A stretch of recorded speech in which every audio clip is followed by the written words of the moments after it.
ഏറ്റവും സങ്കടപ്പെടുന്ന മറ്റൊരു കാര്യത്തിലേക്ക് കൂടി ഞാൻ കടക്കുന്നു. കുവൈറ്റ് ദുരന്തത്തിൽ മരിച്ചവരിൽ 4 പേരുടെ സംസ്കാരം ഇന്നാണ്. കണ്ണൂർ കുറുവ സ്വദേശി UK അനീഷ് കുമാറിൻ്റെ മൃതദേഹം ഇന്ന് രാവിലെ 11 മണിക്ക് പയ്യാമ്പലത്ത് സംസ്കരിക്കും. പത്തനംതിട്ട പന്തളം മുടിയൂർക്കോണം സ്വദേശി ആകാശ് ശശിധരൻ്റെ സംസ്കാരം ഇന്ന് ഉച്ചയ്ക്ക് 2 മണിക്കാണ്. രാവിലെ 11 മണി മുതൽ വീട്ടിൽ നടക്കുന്ന പൊതുദർശനത്തിന് ശേഷമായിരിക്കും ചടങ്ങുകൾ ആരംഭിക്കുക.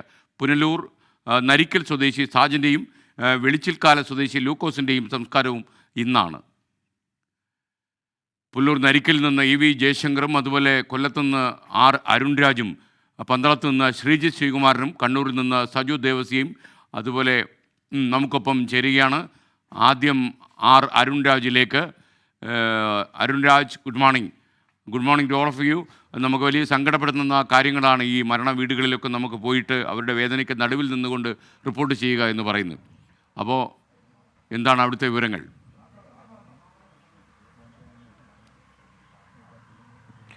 SKN ഒരു ശുഭദിനം പറയാനുള്ള ഒരു മാനസികാവസ്ഥയല്ല. കാരണം കഴിഞ്ഞ 2 ദിവസമായി മനസ്സത്രത്തോളം മരവിച്ചിട്ടുണ്ട്. കഴിഞ്ഞ ദിവസങ്ങളിലടക്കം നടന്ന സംസ്കാര ചടങ്ങുകളിലടക്കം നമ്മൾ പങ്കെടുക്കുമ്പോൾ ബന്ധുക്കളുടെ വേദന, കുട്ടികളുടെ വേദന, ഇവരുടെ ഉറ്റവരുടെയും ആ നാടിൻ്റെ ഒന്നായ തേങ്ങൽ അതിപ്പോഴും നമ്മുടെ മനസ്സിലിങ്ങനെ തളം കെട്ടി നിൽക്കുകയാണ്. അത് യാഥാർത്ഥ്യം തന്നെയാണ്. അത് എപ്പോൾ മാറുമെന്നുള്ള കാര്യത്തിൽ ഇപ്പോഴും വ്യക്തതയില്ല.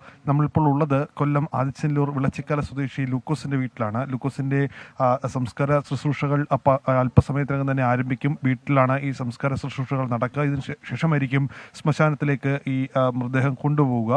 നിലവിൽ കുട്ടിയത്തെ സ്വകാര്യ ആശുപത്രിയിലാണ് ഈ മൃതദേഹം സൂക്ഷിച്ചിരിക്കുന്നത്. ഇന്നലെ ഔദ്യോഗികമായി RDO അടക്കമുള്ളവർ ഈ മൃതദേഹം കൈപ്പറ്റുകയും ചെയ്യുകയും ചെയ്തിരുന്നു. ഈ ലൂക്കോസ് കഴിഞ്ഞ മാസമാണ് സ്വാഭാവികമായും ഈ നാട്ടിൽ വരുന്ന വേനൽക്കാലത്താണ് നാട്ടിൽ വന്ന് കുടുംബത്തോടൊപ്പം ചിലവിട്ട് മടങ്ങുന്ന രീതിയാണ് ലൂക്കോസിനുണ്ടായിരുന്നത്. പക്ഷേ മകൾക്ക് +2 പരീക്ഷയിൽ എല്ലാ വിഷയങ്ങൾക്കും A+ ലഭിച്ചതിനെ തുടർന്ന് ഈ മകളുടെ അഡ്മിഷൻ അടക്കമുള്ള കാര്യങ്ങൾ നിർവഹിക്കുന്നതിനെയാണ് ഈ നാട്ടിലേക്കുള്ള വരവ് 1 മാസം കൂടി നീട്ടുകയും ഈ മാസം ഒടുവിൽ, അതായത് അടുത്ത മാസം ആദ്യം തന്നെ വരാനുള്ള തീരുമാനം ലൂക്കോസ് എടുക്കുകയും ചെയ്തത്. ഇതിനിടയിലാണ് അപ്രതീക്ഷിതമായ ദുരന്തം ഈ വീടിനെ തേടിയെത്തുന്നത് ലൂക്കോസിന്റെ ജീവിതത്തിൽ ഉണ്ടാകുന്നത്. എന്തായാലും അതിന്റെ ഞെട്ടിൽ നിന്ന് ഈ നാട്ടുകാരും ഈ വീട്ടുകാരും ഇതുവരെ മുക്തി നേടിയിട്ടില്ല എന്നുള്ളതാണ് യാഥാർത്ഥ്യം. ഇന്നലെ അടക്കം ഈ കുടുംബവുമായി സംസാരിക്കുമ്പോൾ അവർ പറയുന്നത് ഈ ദിവസേന ഒരു 2 തവണ വീട്ടിലേക്ക് വിളിക്കുന്ന പ്രകൃതക്കാരനാണ് ലൂക്കോസ്. രാവിലെ ഒരു ഗുഡ് മോർണിംഗ് അയക്കും, പിന്നീട് വിളിക്കും, മക്കളുമായി സംസാരിക്കും, പിതാവുമായി സംസാരിക്കും. അങ്ങനെ ഒരു കുടുംബത്തിൻ്റെ എല്ലാ ആശ്രയം അല്ലെങ്കിൽ ആ കുടുംബവുമായി അത്രത്തോളം ഇഴുകിച്ചേർന്ന ഒരു പ്രവാസിയാണ്. പ്രവാസി ആണെന്ന് പറയുമ്പോൾ പോലും നാട്ടിലെപ്പോഴും വന്നാൽ ആ നാട്ടുകാരുടെ കൂടി പ്രിയങ്കരനായി മാറുന്ന രീതിയാണ് ലൂക്കോസിനെ സംബന്ധിച്ചുള്ളത്. അങ്ങനെ ഓരോരുത്തരും, ഈ ലൂക്കോസ് അല്ല, അങ്ങനെ ഓരോ വ്യക്തിയും അങ്ങനെ തന്നെയായിരുന്നു. കാരണം അവരെ സംബന്ധിച്ച് കുറഞ്ഞ ദിവസങ്ങൾ നാട്ടിലേക്ക് എത്തുമ്പോൾ അവർ ആ നാടിൻ്റെ കൂടി ഹൃദയത്തുടിപ്പുകളായി മാറാൻ ശ്രമിക്കും.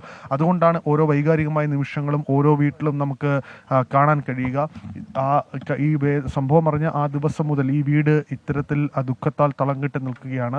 എന്തായാലും ഈ സംഭവം അറിഞ്ഞ് നിരവധിയായ പേർ ഇവിടേക്ക് എത്തുകയും ചെയ്യുന്നുണ്ട്.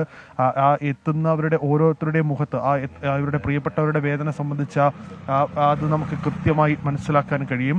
12 മണിക്കാണ് ലൂക്കോസിൻ്റെ സംസ്കാര ശുശ്രൂഷകൾ നടക്കുക. ഈ വീട്ടിലായിരിക്കും നടക്കുക. ഇതിനുശേഷം ഇന്ത്യൻ പെന്തക്കോസ്ത് സഭയുടെ ഫെയ്ത്ത് ഹോമിലേക്കാണ് ഈ ശ്മശാനത്തിലേക്കാണ് ഇത് കൊണ്ടുപോകുക. ഇതിനുശേഷം അവിടെയാണ് മറ്റ് തുടർ ചടങ്ങുകളടക്കം ഉണ്ടാവുകയും ചെയ്യുക. ലൂക്കോസിൻ്റെ ബന്ധുക്കൾ, അതുമായി ബന്ധപ്പെട്ടവരടക്കം ഇപ്പോൾ ഇതുമായി ബന്ധപ്പെട്ട് ഇവിടെ നിൽക്കുകയും ചെയ്യുന്നുണ്ട്. ലൂക്കോസിൻ്റെ ഭാര്യയുടെ പിതാവ് ഇപ്പോൾ നമ്മളോടൊപ്പം ഇരുന്നു. എത്ര മണിക്കാണ് സംസ്കാര ചടങ്ങുകൾ? 8 മണിക്ക് ബോഡി ഇവിടെ കൊണ്ടുവന്ന് ഒരു 11:30 ഇവിടെ നമ്മളിവിടെ ക്ലോസ് ചെയ്ത് പോകണമെന്ന് ആഗ്രഹിക്കുന്നത്. അപ്പോൾ അവിടുന്ന് ഇൻഫർമേഷൻ വന്നത് ബോഡി ഇച്ചിരി വീക്കാണ്, അതുകൊണ്ട് കുറച്ചുകൂടെ സമയം ചിലപ്പം ഷോർട്ട് ചെയ്യേണ്ടി വരും എന്നിപ്പോൾ വിളിച്ച് എന്നോട് പറഞ്ഞു. അപ്പോൾ അതനുസരിച്ച കാര്യങ്ങൾ മുമ്പോട്ട് കൊണ്ടുപോകാനാണ് ആഗ്രഹിക്കുന്നത്. SKN നേരത്തെ പറഞ്ഞതുപോലെ തന്നെ മൃതദേഹത്തിന് നേരത്തെ ഇവിടേക്ക് എത്തിച്ചാൽ സംസ്കാര ശുശ്രൂഷകളടക്കം കുറഞ്ഞ സമയത്തിനുള്ളിൽ പൂർത്തിയാക്കണമെന്ന നിർദ്ദേശം ഇപ്പോൾ നൽകിയിട്ടുണ്ട്. കാരണം ഈ പ്ലാസ്റ്റിംഗ് അടക്കം നടന്നതിന് ശേഷമുള്ള മൃതദേഹമാണ്. സ്വാഭാവികമായി കൂടുതൽ നേരം വെച്ചുകൊണ്ടിരിക്കരുത് എന്നുള്ള നിർദ്ദേശം ഇപ്പോൾ ഉദ്യോഗസ്ഥർ തന്നെ നൽകിയിട്ടുണ്ട് എന്നുള്ളതാണ് കുടുംബം പറയുന്നത്. അങ്ങനെയാണെങ്കിൽ നേരത്തെ തന്നെ ഇതിൻ്റെ ചടങ്ങുകളടക്കം പൂർത്തിയാകും. എന്തായാലും വേദനയിലാണ് ഒരു നാടൊന്നാകെ. ആ കുടുംബത്തിൻ്റെ ദുഃഖത്തിലൊപ്പം പങ്കുചേരുകയും ചെയ്യും. ഓക്കെ, അരുൺരാജാണ് നമുക്കൊപ്പം ചേർന്നത്. കുവൈറ്റിലുണ്ടായ തീപിടുത്തത്തിൻ്റെ തീജ്വാല പന്തളത്തും വീണു. ആകാശ് ശശിധരനാണ് കുവൈറ്റിൽ എരിഞ്ഞടങ്ങിയത്. മൃതദേഹം പന്തളത്തെത്തിച്ചു. എന്നാൽ ഇന്നായിരിക്കും സംസ്കാരം നടക്കുക. ആകാശ് ശശിധരൻ്റെ വീട്ടിൽ നിന്നും ശ്രീജിത്ത് ശ്രീകുമാരൻ നമുക്കൊപ്പം പന്തളത്ത് നിന്ന് ചേരുന്നു. ശ്രീജിത്ത്, അവിടുന്ന് എന്തൊക്കെ വിവരങ്ങളാണ് നമുക്ക് ലഭിക്കുന്നത്? എപ്പോഴാണ് സംസ്കാര ചടങ്ങുകൾ? ആരെങ്കിലും ഇനി എത്താനുണ്ടോ? എന്തൊക്കെ വിശേഷങ്ങൾ ആ വീട്ടിൽ നിന്ന്?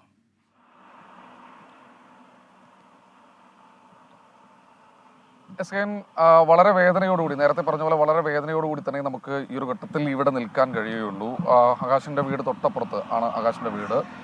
അത്തരത്തിൽ രാഷ്ട്രീയ പാർട്ടികളൊക്കെ തന്നെ ആകാശിന് അനുശോചനം അറിയിച്ച് അവിടെ കോൺഗ്രസിൻ്റെ, CPM-ൻ്റെ, BJP-യുടെ ഒക്കെ നേതാക്കളും പ്രവർത്തകരും ഒക്കെ ഇങ്ങോട്ട് എത്തിച്ചേരുന്ന ഒരു കാഴ്ചയാണ് നമ്മൾ കാണുന്നത്. എന്തായാലും ആകാശിൻ്റെ മൃതദേഹം ഇന്നലെയാണ് ഇവിടേക്ക് എത്തിച്ചത്. ഇവിടെ എന്തായാലും വീട്ടിലേക്ക് കൊണ്ടുവന്നിട്ടില്ല. ആശുപത്രിയിലെ മോർച്ചറിയിൽ, ജോസ്കോ ആശുപത്രിയിലെ മോർച്ചറിയിലാണ് ഇപ്പോൾ സൂക്ഷിച്ചിട്ടുള്ളത്.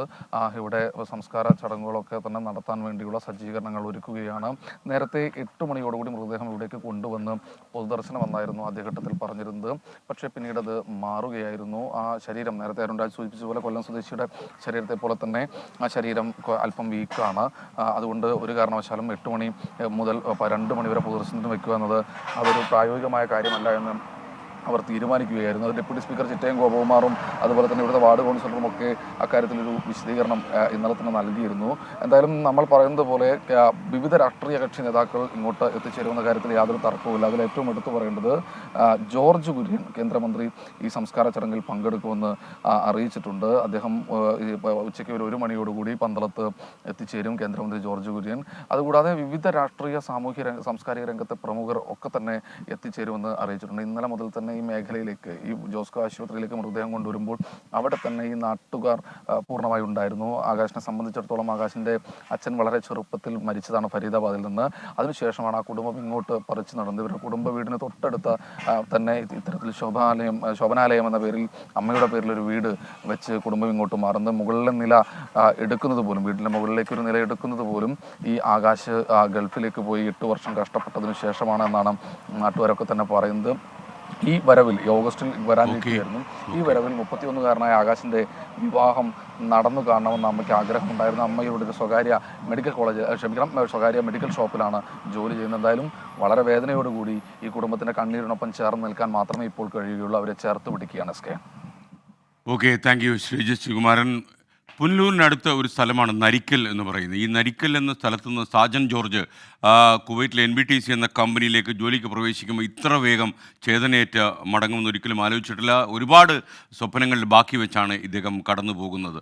നരിക്കൽക്കാർക്ക് ഒക്കെ സങ്കട ദിവസമാണ്. കഴിഞ്ഞ 2 ദിവസങ്ങളായി ഈ മരണവാർത്ത അറിഞ്ഞതിന് ശേഷം നരിക്കൽ എന്ന ഗ്രാമം ഉറങ്ങിയിട്ടില്ല. EV ജയശങ്കർ നരിക്കൽ നിന്നും നമുക്കൊപ്പം ചേരുന്നു. ജയശങ്കർ, എപ്പോഴാണ് സംസ്കാര ചടങ്ങ്? എന്തൊക്കെയാണ് നമുക്ക് പ്രേക്ഷകരുമായി പങ്കുവയ്ക്കാനുള്ള വിവരങ്ങൾ?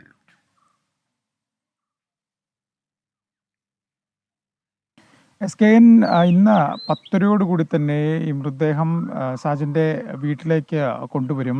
നിലവിൽ മോർച്ചറിയിലാണ് ആ മൃതദേഹം സൂക്ഷിച്ചിരിക്കുന്നത്. കഴിഞ്ഞ ദിവസം രാത്രിയോടുകൂടി തന്നെ സാജൻ്റെ സഹോദരിയും മറ്റും ഓസ്ട്രേലിയയിൽ നിന്ന് എത്തിയിട്ടുണ്ട്. ഇവർ വരുന്നത് കൊണ്ടാണ് കഴിഞ്ഞ ദിവസം അടക്കുൾപ്പെടെയുള്ള കാര്യങ്ങളിലേക്ക് കടക്കാതിരുന്നത്. നരിക്കൽ മാർത്തോമ പള്ളിയിലായിരിക്കും ശവസംസ്കാരം ഉണ്ടാവുക. 10:30 മൃതദേഹം എത്തിച്ച ശേഷം 1 മണിക്കൂറോളം വീട്ടിൽ പൊതുദർശനത്തിന് വയ്ക്കും. അടുത്ത ബന്ധുക്കളും നാട്ടുകാരും ഉൾപ്പെടെയുള്ളവർ ഇവിടെ അന്തിമോപചാരം അർപ്പിക്കും. ഇതിനുശേഷം എത്രയും വേഗം നരിക്കൽ മാർത്തോമ പള്ളിയിൽ ശവസംസ്കാര ചടങ്ങുകൾ നടത്താനാണ് നിലവിൽ കുടുംബത്തിൻ്റെ തീരുമാനം. ഈ ഒരു മരണം ഇവരെ സംബന്ധിച്ച് താങ്ങാവുന്നതിലധികം വേദനയാണ് സമ്മാനിക്കുന്നത്. കാരണം 1 മാസം മുമ്പാണ് സാജൻ വിദേശത്തേക്ക് പോകുന്നത്. ഇത്രയും നാൾ നാട്ടിൽ സ്വകാര്യ സ്ഥാപനത്തിലെ അധ്യാപകനായിരുന്നു. നാട്ടിൽ മെച്ചപ്പെട്ട ഒരു ജീവിതം പ്രതീക്ഷിച്ചാണ് വിദേശത്തേക്ക് പോകുന്നത്. ഇതിനിടയിലാണ് ഇത്തരത്തിൽ ദാരുണമായൊരു സംഭവം ഉണ്ടാകുന്നത്. ഈ അപകടത്തിന് 3 ദിവസം മുമ്പാണ് ആദ്യ ശമ്പളം അമ്മയുടെ അക്കൗണ്ടിലേക്ക് സാജൻ അയച്ചു നൽകുന്നത്. അത്തരത്തിൽ ഒരു മെച്ചപ്പെട്ട ജീവിതം കെട്ടിപ്പടുക്കാൻ പുറത്തുപോയി വീട്ടിലേക്ക് ചേതനേറ്റ സാജൻ്റെ ശരീരമാണ് വീട്ടുകാർക്ക് ലഭിക്കുന്നത്. അതിൽ നമ്മൾ ആദ്യ ദിവസം മുതൽ തന്നെ അവരുടെ സങ്കടവും വിഷമവും എല്ലാം കാണുന്നു. എന്തു പറയണമെന്ന് അറിയാത്തൊരു സാഹചര്യം ഇവിടെ നിലനിൽക്കുന്നു. അത്തരത്തിൽ ഇവരെ സംബന്ധിച്ച്, ഈ നാട്ടുകാരെ സംബന്ധിച്ച്, അടുത്ത ബന്ധുക്കളെ സംബന്ധിച്ച് വലിയ വിഷമമാണ്. കാരണം ഈ വീടിന് ചുറ്റുമുള്ള മിക്ക ആളുകളും സാജൻ്റെ അടുത്ത ബന്ധുക്കൾ തന്നെയാണ്. ഇവിടെയുള്ള പല കടകളും ഇവരുടെയൊക്കെ തന്നെയാണ്. അത്തരത്തിൽ ഈ പ്രദേശത്തെ സംബന്ധിച്ച് വളരെ വിഷമകരമാണ് ഈ ഒരു മരണം. ഇന്ന് താങ്ങുന്നതിലും അപ്പുറമുള്ള വേദനയാണ് ഇവർക്കുള്ളത്. ഇത് എന്ത് തരത്തിൽ എങ്ങനെ ഇവരെ ആശ്വസിപ്പിക്കാമെന്ന് ഒരിക്കലും പറയാൻ പറ്റാത്ത അത്രമാത്രം വേദന സമ്മാനിക്കുന്ന, വേദന ഉളവാക്കുന്ന സാഹചര്യത്തിലൂടെയാണ് ഇവർ കടന്നു പോകുന്നത്. ഇതെന്തായാലും സംസ്കാര ചടങ്ങുകളാണ്. അത് 11 മണിക്ക് ശേഷം പൊതുദർശനം പൂർത്തിയാക്കിയ ശേഷം മാർത്തോമ പള്ളിയിലേക്ക് മൃതശരീരം കൊണ്ടുപോകാനാണ് നിലവിൽ കുടുംബത്തിൻ്റെ ആലോചന. പള്ളിയിൽ സംസ്കാര ചടങ്ങുകൾ നടക്കും. അടുത്ത ബന്ധുക്കൾ നിലവിൽ വീട്ടിലേക്ക് എത്തിക്കൊണ്ടിരിക്കുന്ന ഒരു സാഹചര്യമാണ്. മൊത്തത്തിൽ സന്തോഷകരമായിരുന്ന ഒരു വീട്, ഒരു പ്രദേശം ആകെ മൂകതയിലേക്ക് പോയി. ദിവസങ്ങൾ പിന്നിടുകയാണ്. എന്തായാലും സാജൻ്റെ വീടിനെ സംബന്ധിച്ച് സാജൻ്റെ വിയോഗം വലിയ ദുഃഖമാണ് ഉളവാക്കുന്നത്. കാരണം 1 വർഷം കഴിഞ്ഞ് വീട്ടിലേക്ക് എത്തുന്നൊരു ഘട്ടത്തിൽ വിവാഹം ഉൾപ്പെടെയുള്ള കാര്യങ്ങൾ ആലോചിച്ചിരുന്നു. അത്തരമൊരു സമയത്താണ് പൊടുന്നനെ വില്ലനായി മരണമെത്തുന്നത്, ജീവിതം കൊണ്ടുപോകുന്നത്. എന്തായാലും സാജൻ്റെ അന്തിമോപചാരം അർപ്പിക്കാൻ അടുത്ത ബന്ധുക്കൾ ഉൾപ്പെടെയുള്ള ആളുകൾ വീട്ടിലേക്ക് എത്തിക്കൊണ്ടിരിക്കുകയാണ്. 10 കൂടി ഭൗതിക ശരീരം സാജൻ്റെ വീട്ടിലേക്ക് കൊണ്ടുവരും. ഓക്കെ, പുനലൂരിലെ നരിക്കിൽ നിന്നാണ് എ വി ജയശങ്കർ നമുക്കൊപ്പം ചേർന്നത്. നിങ്ങൾക്കറിയാം, 24 മലയാളികളാണ് കുവൈറ്റിലെ തീപിടുത്തത്തിൽ മരിച്ചത്. അതിൽ 23 മലയാളികളുടെ മൃതദേഹം കൊച്ചിയിൽ സ്വീകരിച്ചു. മറ്റൊരു മലയാളിയുടെ മൃതദേഹം ഇന്നലെ ഡൽഹിയിലേക്ക് കൊണ്ടുപോയി. ഡൽഹി വഴി മുംബൈയിലായിരിക്കും ഈ മൃതദേഹം സംസ്കരിക്കുക. കണ്ണൂരിലെ കുറുവയിലെ UK അനീഷ് കുമാറും ഈ തീപിടുത്തത്തിൽ മരിച്ചയാളാണ്. മൃതദേഹം ഇന്ന് രാവിലെ 11 മണിക്ക് പയ്യാമ്പലത്ത് സംസ്കരിക്കുമെന്നാണ് നമുക്കറിയാൻ കഴിയുന്നത്. സജോ ദേവസ്യ കണ്ണൂരിൽ നിന്നും നമുക്കൊപ്പം ചേരുന്നു. സജോ, വിശദാംശങ്ങൾ.